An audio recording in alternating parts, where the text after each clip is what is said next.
سڑک حادثے میں ہلاک باپ کی لاش پر بچے کے رونے کا دل دہلا دینے والا منظر۔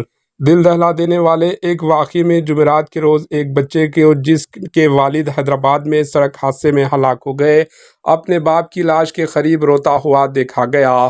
یہ بچہ اپنے والد کے ساتھ بائیک پر جا رہا تھا کہ حیدرآباد وجے واڑہ قومی شاہراہ پر انعام گوڑہ کے پاس ایک DCM وین نے ٹکر دے دی۔ اس حادثے میں یہ شخص ہلاک ہو گیا جبکہ بچہ زخمی ہو گیا۔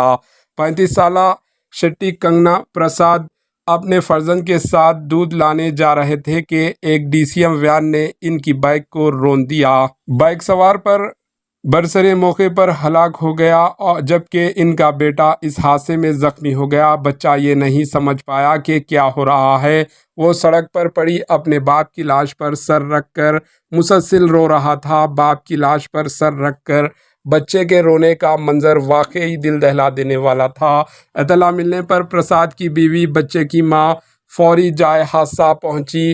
راجمنڈری کا متوطن پرساد معاشرے کے لیے بیوی اور ماں اپنے 2 بچوں کے ساتھ حیدرآباد منتقل ہوئے تھے۔ عبداللہ پورمیٹ پولیس نے لاش کو پوسٹ مارٹم کے لیے اسپتال منتقل کرتے ہوئے تحقیقات کا آغاز کر دیا۔ Bureau report AHN news. AHN news کو لائک کریں، شیئر کریں اور سبسکرائب کرنا نہ بھولیں۔